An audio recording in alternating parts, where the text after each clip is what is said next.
Assalamualaikum warahmatullahi wabarakatuh. Jumpa lagi dengan Bro Channel pendidikan dan pembelajaran yang ingin selalu berbagi info dan tutorial dengan sahabat Bro Channel dimanapun berada. Oke, kali ini Bro Channel akan meneruskan video pembahasan soal AKG profesional. Ini merupakan video kedua, yang ini khusus untuk Bapak dan Ibu guru sahabat Bro Channel yang mengajar di tingkat MTS dan MA. Pada dasarnya dan harusnya itu yang namanya AKG profesional untuk tingkat MTS dan MA itu mengacu pada profesionalitas dalam pembelajaran mata pelajaran. Tetapi berhubung di sini kita hanya mencoba sharing ya, maka saya pilihkan dan saya ambilkan yang bersifat umum, tidak mengacu pada mata pelajaran tertentu karena itu memang sangat susah dan bukan ahli saya, sehingga saya pilihkan yang sifatnya masih umum dan bisa digunakan oleh sahabat Bro Channel, Bapak Ibu guru, mapel apa saja. Oke, untuk soal yang pertama mari kita lihat bersama-sama. Nah, ini soal pertama. Howard Gardner berpendapat bahwa pada diri peserta didik memiliki kecerdasan yang beraneka ragam yang dikenal dengan multiple intelligence.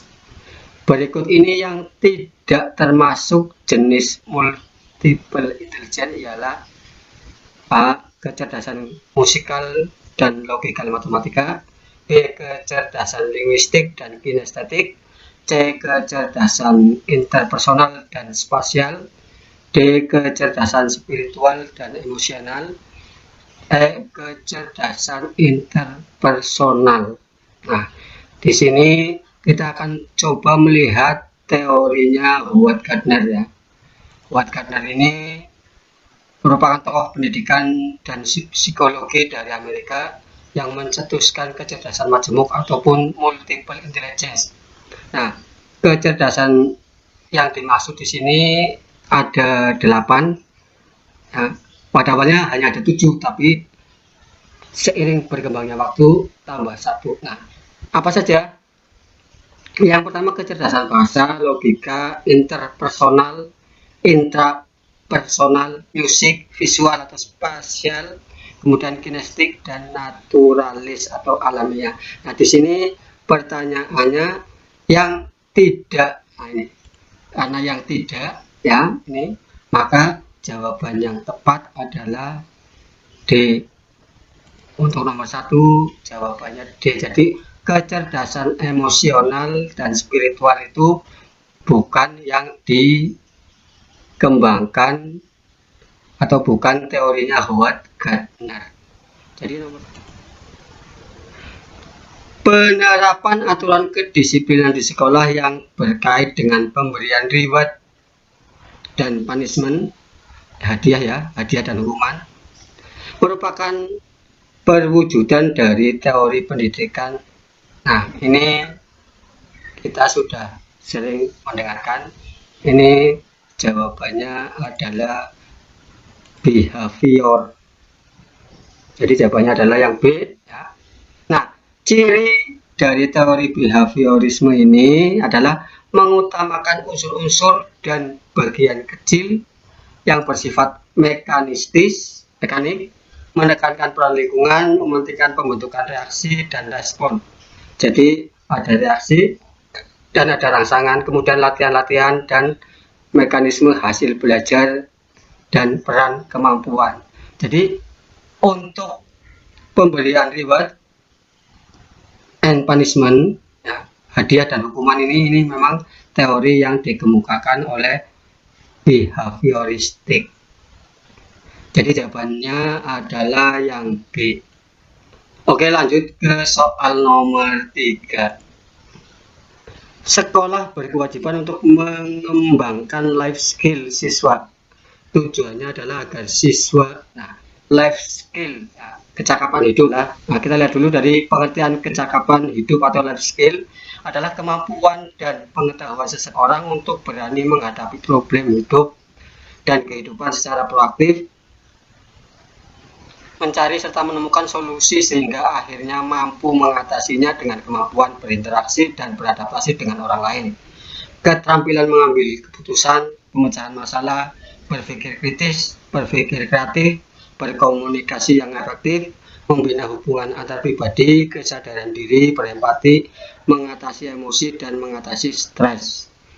Nah, ini adalah tujuan dari diberikannya life skill pada sekolah-sekolah. Salah satunya adalah, nah ini berarti apa? Dari kesimpulan yang disampaikan ini ya, ini melatih siswa untuk mandiri, ya, mampu mandiri. Jadi tidak tergantung pada orang lain, tidak tergantung pada orang tua dan lain sebagainya. Ini soal nomor 4. Guru sebagai pendidik profesional mempunyai tugas utama. Nah, ini ada pada undang-undang guru dan dosen ini. Nah, kita lihat coba jawabannya yang mana yang tepat. Nah ini C ini yang tertuang di dalam undang-undang guru dan dosen yang disebutkan bahwa guru adalah pendidik profesional dengan tugas utama mendidik, mengajar, membimbing, mengarahkan, melatih, menilai, dan lain sebagainya. Ini yang tepat adalah yang C. Jadi ini ada pada undang-undang guru dan dosen.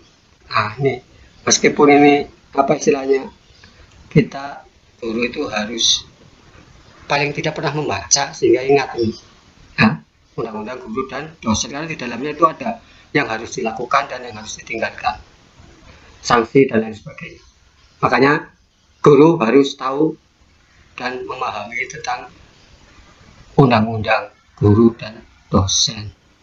Soal nomor 5. Pelaksanaan penilaian kinerja guru dimaksudkan bukan untuk menyulitkan guru, tetapi sebaliknya penilaian kinerja guru dilaksanakan untuk mewujudkan guru yang A. Profesional, bermartabat, sejahtera, karena harga dan martabat suatu profesi ditentukan oleh kualitas layanan profesi yang bermutu.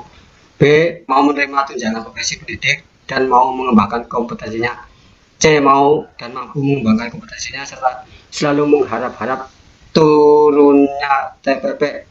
Mau dan mampu meningkatkan layanan profesi pendidik yang bermutu. Mau menerima tunjangan profesi pendidik tetapi tidak mau. Nah ini sudah jelas, ini jawabannya adalah yang A. Ini nah, kita lihat coba kuncinya. Nah ini A. Sistem penilaian kinerja guru didesain untuk mengevaluasi tingkat kinerja guru secara individu dalam rangka mencapai kinerja guru yang maksimal dan optimal, serta menjadikan guru yang profesional dan dapat memberikan layanan pendidikan yang berkualitas sehingga berdampak pada peningkatan prestasi peserta didik. Oke, kita lanjutkan soal nomor 6 ya. Rumusan masalah dalam PTK berikut yang mana paling tepat disebut sebagai rumusan masalah PTK?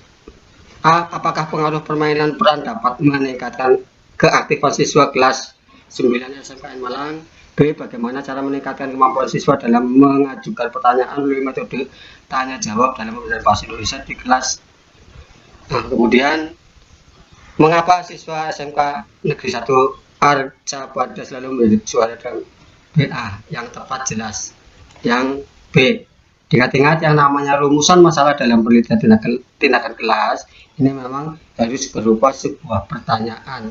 Nah, pertanyaannya yang bagaimana? Kita lihat kuncinya. Ketentuan penulisan atau pembuatan rumusan masalah dalam PTK. Yang 1, masalah hendaknya dirumuskan secara jelas, dalam arti tidak mempunyai makna ganda dan pada umumnya dapat dituangkan dalam kalimat tanya. Kemudian yang kedua, rumusan masalah hendaknya menunjukkan jenis tindakan yang akan dilakukan dan hubungannya dengan variabel lain. 3, rumusan masalah hendaknya dapat diuji secara empirik, artinya rumusan masalah itu memungkinkan dikumpulkannya data untuk menjawab pertanyaan tersebut. Nah, ini perumusannya harus jelas. Cara meningkatkan kemampuan siswa nah, melalui metode tanya jawab di sini. Nah, pertama harus jelas, tidak mempunyai makna ganda. Nah, jadi harus jelas. Ini yang dilihat meningkatkan kemampuan siswa. Nah, kemudian rumus hendaknya menunjukkan jenis tindakan. Tindakannya apa? Menggunakan metode tanya jawab misalnya dilakukan dan hubungannya dengan variabel lain. Jadi antara kemampuan siswa dengan tanya jawab ya, metode tanya jawab. Kemudian dapat diuji secara empirik. Nah, kemampuan ini biasanya dilihat dari hasil misalnya berupa tulisan ya. Tulisan kemudian dinilai. Nah, kalau saya tadi meningkatkan hasil belajar. Jadi jelas dari nilai. Kalau kemampuan kita masih apa istilahnya di sini kalau misalnya meningkatkan kemampuan dalam hal misalnya tulis menulis dan lain sebagainya. Tapi hakikatnya nanti yang ya apa istilahnya ujian secara empiriknya dari nilai. Makanya menurut saya yang tepat meningkatkan hasil belajar siswa. Jadi jangan kemampuan. Tetapi di sini karena yang ada hanya B yang tepat ya kita pilih yang B. Oke, sekarang nomor 7. Penelitian tindakan kelas atau PTK merupakan proses spiral yang terdiri dari 4 langkah kegiatan, yaitu ada perencanaan, tindakan, pengamatan, refleksi. B. Perencanaan, penerapan, evaluasi, refleksi. C. Perencanaan, tindakan, refleksi, evaluasi. C. Evaluasi. D ya, evaluasi, perencanaan, tindakan, refleksi. E. Refleksi, perencanaan. Nah, yang namanya PTK itu kan dilihat dari siklusnya. Di dalam setiap siklus itu harus ada perencanaan, kemudian ada tindakan, ada pengamatan, dan ada refleksi. Ini seperti teori yang dikemukakan oleh Kemis dan Mctaggart ya, bahwa penelitian tindakan adalah suatu siklus spiral yang terdiri dari perencanaan, pelaksanaan tindakan, pengamatan atau observasi, dan refleksi yang selanjutnya mungkin diikuti dengan siklus spiral berikutnya. Jadi perencanaan di sini apa yang direncanakan? Misalnya kita merencanakan bagaimana RTP yang bagus ya, kemudian metode yang digunakan, kemudian alat evaluasi yang digunakan dan lain sebagainya itu direncanakan, termasuk RTP-nya ya, RTP untuk perbaikan pembelajaran. Kemudian tindakannya itu berarti pelaksanaan di dalam kelasnya. Nah, pengamatan, kalau pengamatan diamati oleh rekan kerja atau teman sejawat. Nah, yang lebih senior biasanya itu untuk mengamati. Nah, ini pun dalam pengamatan atau observasi kita perlu memberikan apa istilahnya yang namanya lembar observasi sehingga yang diamati itu fokus pada tujuan penelitian ini. Kemudian refleksi. Refleksi ini berupa setelah melakukan tindakan, kemudian antara pengamat dan guru yang dinilai itu dilakukan refleksi untuk mengetahui misalnya kejadian-kejadian selama pelaksanaan penelitian. Nah, misalnya apa? Misalnya si A siswa ya dalam menit ke segini seperti ini, atau kenapa ramai dan sebagainya. Ini dalam refleksi itu disebutkan satu persatu, kemudian dicarikan jalan keluarnya bersama-sama, didiskusikan antara pengamat atau observer dengan guru dan lain sebagainya. Ini ada pada refleksi. Nah, ini setiap siklus itu akan ya spiral, diawali dengan perencanaan, tindakan, pengamatan, dan refleksi. Soal nomor 8, syarat karya tulis ilmiah yang baik menurut buku 5 Pedoman Penilaian Pengembangan Keprofesian Berkelanjutan atau PKB adalah, nah ini jadi di sini buku pedoman pun harus kita baca sebagai guru kalau kita ingin menjadi seorang yang profesional. Apalagi yang namanya pengembangan keprofesian berkelanjutan itu harus dilakukan oleh seorang guru. Nah, di dalamnya itu banyak petunjuk-petunjuk yang harus dilakukan sehingga ketika membuat sebuah karya itu bisa diakui dan dinilai angka kreditnya. Nah, di sini jawabannya yang A, asli perlu ilmiah konsisten. B, asli perlu ilmiah konsisten sistemik. C, asli perlu ilmiah konsisten sistemik dan holistik. Asli perlu ilmiah konsisten holistik. E, asli perlu ilmiah. Nah, yang tepat itu yang mana? Kita lihat coba kuncinya pada buku kelima Pedoman Penilaian Pengembangan Keprofesian Berkelanjutan. Ini ada Jawaban yang benar adalah yang A. Yang A ini ya, bahwa penulisan karya ilmiah itu harus apik, dari kata asli atau original ya, berarti hasil karya sendiri, kemudian penting dan bermanfaat. Nah, ini bermanfaat bagi dunia pendidikan dan pembelajaran di sekolah. Kemudian ilmiah, saintifik, ditunjang dengan data-data dan ditulis secara sistematis, runtut, dan menggunakan bahasa populer sehingga tidak membosankan. Kemudian konsisten, ya, memperlihatkan keajegan, konsistensi pemikiran, dan lain sebagainya. Ini jawabannya adalah yang A, apik, asli, ya. Kemudian perlu, ilmiah, dan konsisten.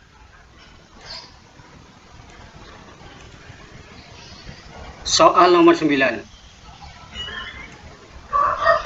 Pedoman pelaksanaan penilaian kinerja guru ini disusun untuk memperluas pemahaman semua pihak terkait tentang prinsip, proses, dan prosedur pelaksanaan penilaian kinerja guru sebagai suatu sistem penilaian kinerja yang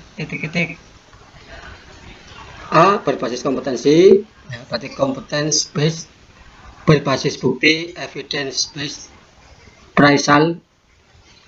Kemudian C. Berbasis manajemen sekolah, school based management. D. Berbasis proses atau proses based, dan berbasis hasil atau produk based. Nah, ini jelas evidence, bukti. Jadi ketika kita dinilai, kita menunjukkan bukti-buktinya. Jadi jawaban yang tepat itu yang B ini, yang B, karena segala penilaian itu harus menunjukkan bukti-bukti, bukti fisiknya. Ini untuk soal. Oke, sekarang soal nomor 10. Penilaian kinerja guru adalah penilaian yang dilakukan terhadap setiap butir kegiatan tugas utama guru dalam rangka pembinaan karir, kepangkatan, dan jabatannya. Setiap butir kompetensi guru dalam rangka pembinaan karir, kepangkatan, dan jabatannya. Setiap butir kompetensi pedagogik dan profesional guru dalam rangka pembinaan karir, kepangkatan, dan jabatan. D. Setiap butir kompetensi kepribadian, pedagogik, sosial, dan profesional guru dalam rangka pembinaan karir, kepangkatan, dan jabatan. E. Setiap butir kompetensi guru dan tambahan guru dalam rangka pembinaan karir, kepangkatan, dan jabatan. Nah, tentunya Bapak dan Ibu guru kan sudah pernah dinilai ya. Nah, yang dinilai itu apanya? Ini mengacu pada butir-butir tugas utama guru. Ini A. Setiap butir kegiatan tugas utama guru itu ada merencanakan, melaksanakan, mengevaluasi ya. Nah, kemudian jadi itu ada, kalau tidak salah itu ada 14 komponen ya yang dinilai dalam penilaian kinerja guru. Oke. Nah, sahabat Pro Channel dimanapun berada, barangkali hanya ini yang bisa saya sampaikan. Mohon maaf bila ada kekeliruan. Terima kasih. Jangan lupa subscribe bagi yang belum, share jika memang ini bermanfaat bagi sesama. Wabillahi taufiq wal hidayah. Wassalamualaikum warahmatullahi wabarakatuh.